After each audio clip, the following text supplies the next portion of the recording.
talking more in Japanese. I'm kind of like, you know what? I haven't done like a Japanese Zatsu in like over. That's like, true. 2 years. Yeah, I remember you doing one near debut, then I have like never seen it since. I've done it like 3 times, I think. And it was still all 3 like early on during my career, I think. And then like I keep on thinking that like I should do it someday, and then I'm like, oh, Dave the Diver.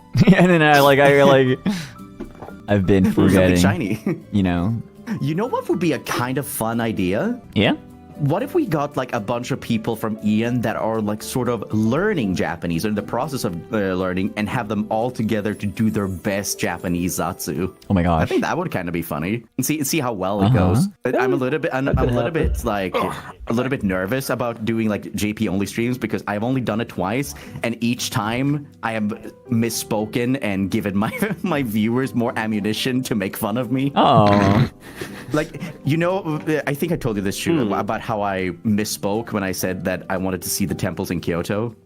Oh. When I said Otearai instead of Otera.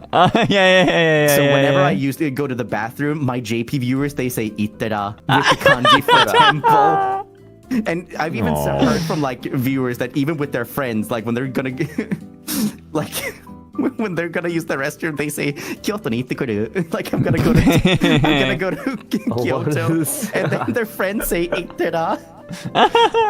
I'm me on the subject. I'm never gonna get over when we were in Japan and I tried to introduce myself to some people from staff, and I thought I'm gonna say a word that I know that's not exactly me repeating what everyone else is saying, and I said hajimemashita instead of hajimemashite, and they all laughed, and I didn't know what I had said wrong, and I was like, and they all laughed, and I was like, what? Is that the wrong? I was worried if that was the wrong word. But no. Then people corrected me, and I was like, oh, for God's sake! It was like the one time I tried. But you know, I think these people should be glad. You know, because if I was speaking fluent Japanese, then you know, I might have gone off and done something I was going to regret. I might have, my goal. I really want to get better at Japanese this year.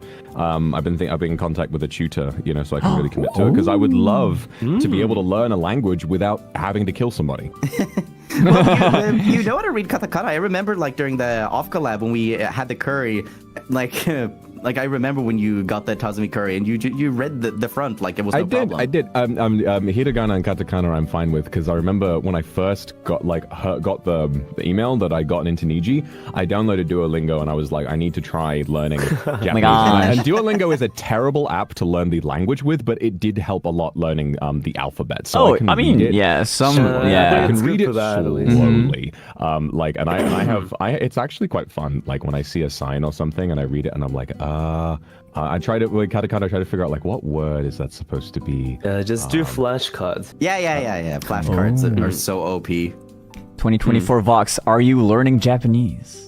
Oh yeah, that's a good one. Like, I'm like, have you gotten better at Japanese? Like that's a good thing to ask. I'd hope so. I mean, this is quite like a loaded. This is a pretty loaded question, because there's a lot that I want to try and achieve next year.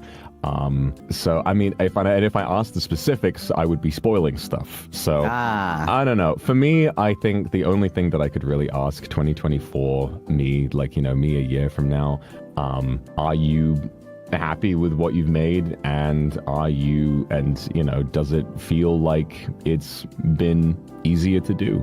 You know, I want to be able to do good work, and I want to be able to make stuff that I'm proud of, but I want to be able to do so in a way that's not at the expense of my soul, preferably. I would like to be able to have a good work-life balance. I'd like to be able to also make stuff that I'm really genuinely proud of. And I don't know, if I can end next year really satisfied with myself, and also in a way that feels like I haven't like sputtered out and died halfway through, that would be pretty cool, I think.